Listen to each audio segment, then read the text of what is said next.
Doctor, you hit on the third leading cause of death in the United States, and I'm sure most of us could figure it's either heart-related or cancer or diabetes, things like that. Can you clue us into what that is and why?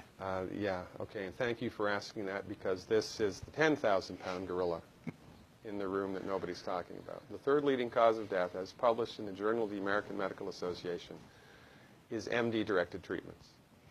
This means you go to a medical doctor, an MD. He gives you a treatment and you die from it.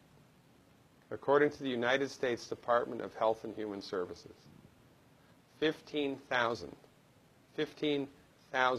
Medicare patients a month are killed by MD treatment, and nobody goes to jail. A handful of terrorists fly 2 planes into the Twin Towers. 3,500 people die, and we go to war. But 15,000 people a month are killed by medical doctor treatments, and we don't bat an eyelash. This is because we have been, I don't want to say brainwashed, that's not the correct term, but we have been, for the last 100 years, kind of led into this false belief. You know, I think it was Marcus Welby that started it, that the medical doctor is king and knows everything about everything. And really, you need to just shut up and follow your medical doctor's advice. Most people in the United States have no idea at all of the history of the evolution of medicine in the United States. In the early 1900s, it was a relatively level playing field between the chiropractors, the osteopaths, the homeopaths, and the MDs. In 1915, 1920, there was something called the Flexner Report.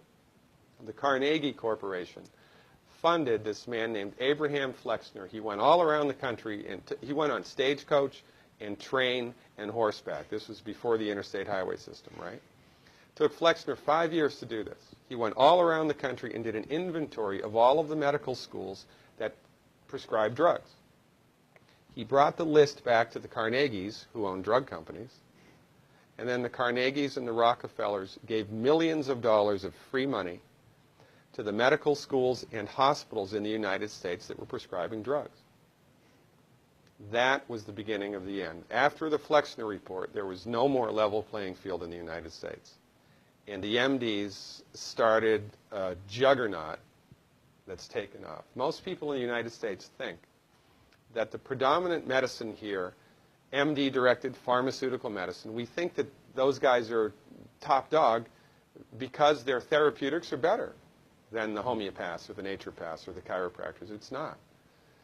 They're in the driver's seat because of political and financial coalitions that were built at the turn of the century that most people have no idea of at all.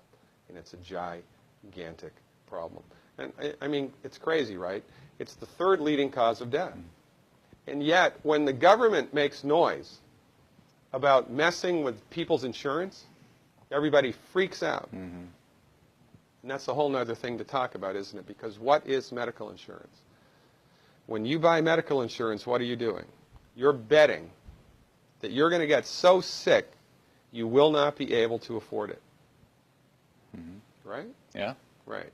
And then, so you pay good money every month to gain access to a system of medicine that's the third leading cause of death in the United States. We need our heads examined, quite frankly. That's why we give, Dr. Wallach and myself collectively, we give 400 free lectures a year. And we're building a grassroots network because people don't know this. I mean, people, I come to my lectures and they look at me and say, couch potatoes live longer? Medical doctors, the third leading cause of death? You know, what's going on here? We're like the people, you know, in Galileo's time saying, hey, everybody, you know, it's the sun that's at the center of the solar system, not the Earth. Well, hey, everybody, the Earth is round, it's not flat. Or, hey, everybody, slavery's a bad thing. Right? This is we have a social agenda here. Why do we have a social agenda? Because people are suffering needlessly. You wouldn't believe, as God is my witness, you would not believe the things that I've seen people recover from in holistic medicine. The body's ability to fix itself is remarkable. And most of the time, all that the body needs to do that is the raw materials that it needs to do that. And we need to stop eating food that's hurting the body. You know, if you put diesel fuel in an unleaded engine, even if it's a brand new Ferrari, it's going to run like crap if it runs at all. There's nothing wrong with the car, it just had the wrong fuel. It's the same with the human body. You give the human body the raw materials that it needs, clean up the diet, Superman, Superwoman. And you know, if you don't get to super status, then at least your blood pressure normalizes, at least your arthritis goes away, at least your anxiety and panic attacks go away, and you can sleep through the night.